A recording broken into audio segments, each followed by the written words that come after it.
Machiavelli in this Illuminati, all through your body. The blows like a 12-gauge shot. Feel me? And God said He should send His one begotten Son to lead the wild into the ways. Follow me. Yo les postos, c'est Sacha, bienvenue dans cette nouvelle vidéo Mercato. Je crois que Neymar doit revenir en Espagne. Invité de la radio espagnole Cadena Ser ce mardi soir, Unai Emery s'est exprimé sur Neymar et aimerait le voir revenir en Espagne. L'ancien entraîneur du Paris Saint-Germain en a profité pour commenter aussi les rumeurs concernant Edinson Cavani à l'Atlético Madrid. Voilà une sortie médiatique qui ne devrait pas plaire aux supporters parisiens. Au micro de la Cadena Ser, Unai Emery s'est exprimé sur l'avenir de son ancien joueur Neymar et le Basque, sans club depuis son limogeage d'Arsenal le 29 novembre dernier, pense que le Brésilien devrait quitter le Paris Saint-Germain.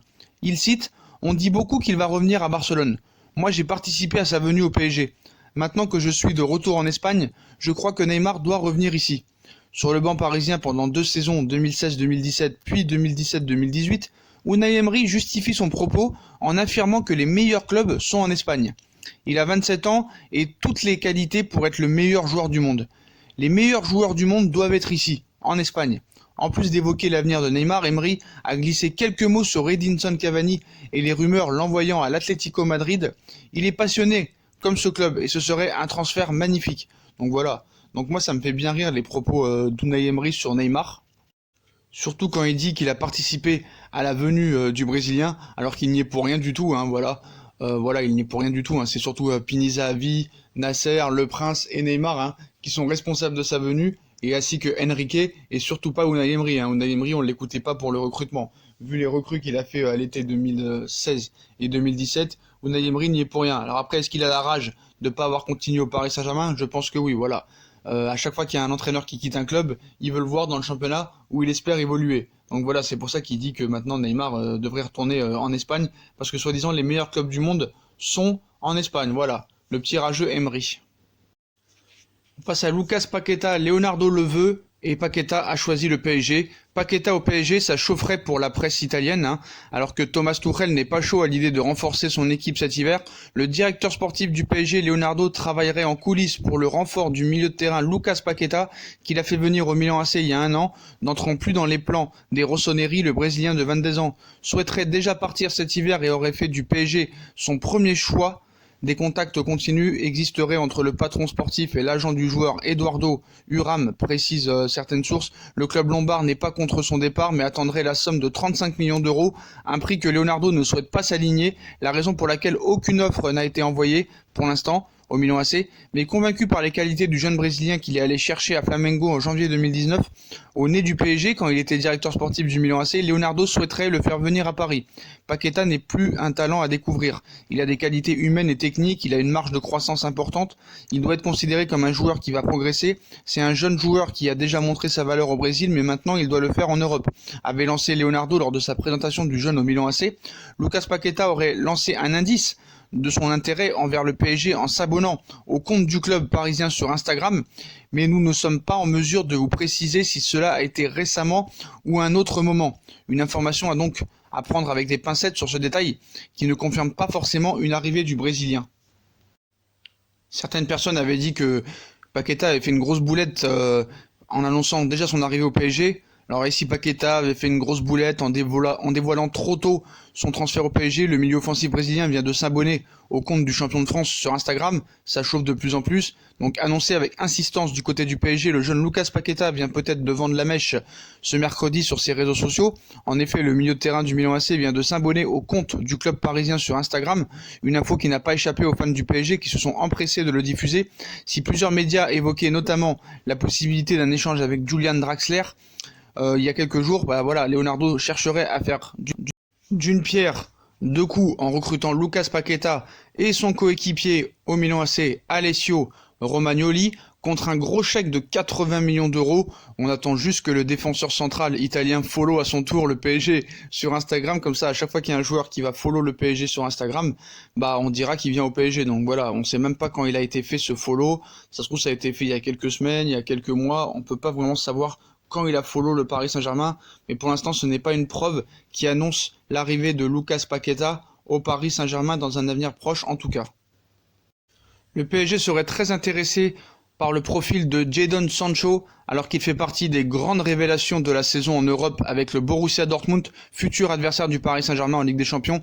Jadon Sancho figurerait bien sur les tablettes du PSG pour l'été prochain. Au même titre que Erling Haaland, Kai Havertz ou Tammy Abraham, Jadon Sancho est l'une des grandes révélations du moment sur la planète football. Le jeune attaquant anglais du Borussia Dortmund, sous contrat jusqu'en juin 2022 avec le club allemand, aurait de nombreux prétendants sur le marché des transferts et le PSG ne serait pas en reste dans ce dossier. Le PSG est bien là pour Jadon Sancho. On annonce ce mercredi que le PSG ferait bien partie des prétendants les plus chauds à l'idée de recruter Jadon Sancho dans les prochains mois. Mais Leonardo devrait faire face à une rude concurrence pour l'ailier anglais, puisque Chelsea, Manchester City, Manchester United, le Real Madrid comme d'habitude, ou encore le FC Barcelone ciblerait également Sancho. C'est simple, à chaque fois tu auras de la concurrence quoi qu'il en soit. En tout cas, Jadon Sancho est une valeur sûre en Allemagne. Très très grosse saison avec le Borussia Dortmund. Voilà. On va l'affronter contre le Borussia Dortmund en Ligue des Champions avec le Paris Saint-Germain, à voir ce qu'il fera. En tout cas, voilà, l'intérêt est confirmé. Leonardo est très intéressé par ce genre de joueur qui pourrait vraiment apporter beaucoup de choses au Paris Saint-Germain. Donc à suivre Jadon Sancho pour l'été prochain au Paris Saint-Germain. Puis Leonardo est tenace pour Mattia De Sciglio, un nouveau deal proposé à la Juventus de Turin. Durant plusieurs jours, il a été question d'un échange entre la Juventus de Turin et le Paris Saint-Germain concernant Emre Can et Leandro Paredes. Finalement, l'hypothèse d'un deal entre les deux clubs a été balayée par le champion d'Italie en titre qui a officiellement indiqué qu'Emre Can allait rester au club jusqu'à la fin de la saison. Cela ne veut pas dire que la Juventus de Turin ne fera pas affaire avec Paris durant ce mercato hivernal.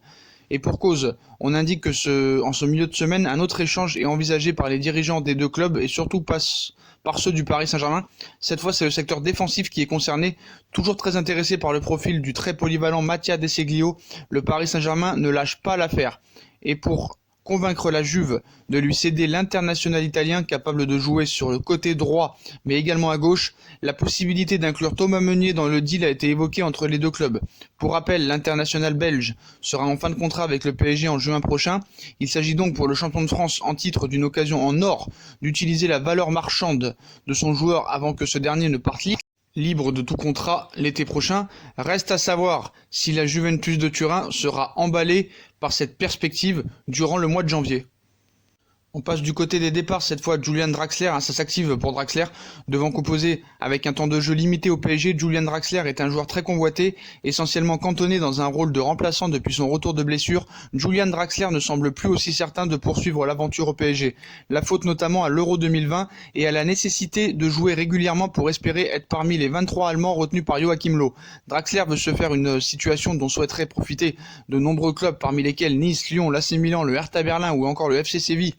Et à en croire la Sexta, le club andalou s'activerait pour recruter l'international allemand, l'une des cibles prioritaires de Monchi, le directeur sportif sévillan. Julian Draxler va-t-il quitter le Paris Saint-Germain? Lui qui a dit qu'il voulait toujours rester et même prolonger au Paris Saint-Germain.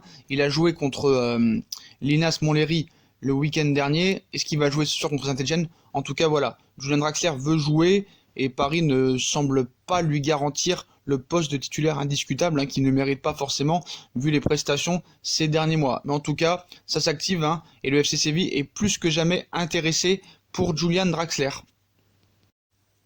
Et enfin, Layvin Kurzawa a été proposé à l'OL. On a perdu 2 joueurs offensifs, donc on cherche un offensif, et on a perdu 2 latéraux, donc on cherche un latéral. Ce n'est pas compliqué. Voilà ce que disait Rudy Garcia il y a 5 jours en conférence de presse. L'Olympique Lyonnais cherche effectivement un latéral côté gauche et s'active depuis plusieurs jours. Plusieurs pistes sont explorées par la direction rhodanienne, dont celle menant à Lucas Digne. Mais l'international français âgé de 26 ans est jugé intransférable par Carlo Ancelotti, le nouvel entraîneur d'Everton. Le dossier s'annonce délicat, ce qui n'empêche pas l'OL de dire non à des alternatives. Layvin Kurzawa a récemment été proposé à Juninho. En fin de contrat en juin prochain, le gaucher de 27 ans est poussé vers la sortie par le Paris Saint-Germain, qui espère récupérer quelques derniers liquidités en janvier. Lyon a refusé cette opportunité et travaille sur d'autres pistes. Décidément, personne ne veut de Kurzawa. Apparemment même gratuitement. Donc que va-t-on faire de Kurzawa? On va devoir se le garder les 6 derniers mois et le laisser partir tranquillement à l'été prochain. En tout cas, personne ne veut de Layvin Kurzawa, qui apparemment même se serait blessé aujourd'hui. Donc on n'est pas vraiment au courant de tout cela, mais apparemment voilà, Layvin Kurzawa, se serait blessé à son tour. Donc ça, ce n'est pas très grave en soi. Donc Layvin Kurzawa va devoir rester au Paris Saint-Germain les 6 derniers mois. de son contrat, mais en tout cas coup dur pour encore Thomas Tuchel qui souhaite faire tourner son effectif sur les nombreuses échéances à venir. D'après les informations, le latéral gauche Layvin Kurzawa serait sorti sur blessure ce dimanche lors du 32e de finale de la Coupe de France, ce qui explique l'absence de l'international français dans le groupe face à Saint-Etienne ce mercredi soir.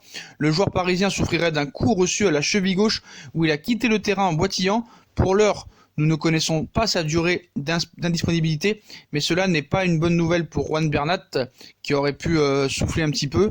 Mais voilà, là ça encore enchaîne les blessures, car Juan Bernat devrait enchaîner puisque Abdou Diallo, la solution de secours, est actuellement aussi à l'infirmerie touché aux ischios, à moins que le jeune enfin Michel Baker, l'ancien de l'Ajax qui est venu au Paris Saint-Germain, qui n'a toujours pas joué la moindre seconde en match officiel, sort de l'ombre. Bah voilà, pourquoi pas faire confiance à Michel Baker. Franchement, là, à un moment donné, il a été recruté, pourquoi faire. Donc voilà, j'espère que Baker, on le verra dans les matchs de coupe ou les matchs de coupe de la Ligue. Mais en tout cas, voilà, Kurzawa blessé, et Kurzawa, personne n'en veut. Donc déjà, Kurzawa pas blessé, personne n'en veut. Donc blessé, c'est mort pour Kurzawa qui finira les 6 derniers mois au Paris Saint-Germain.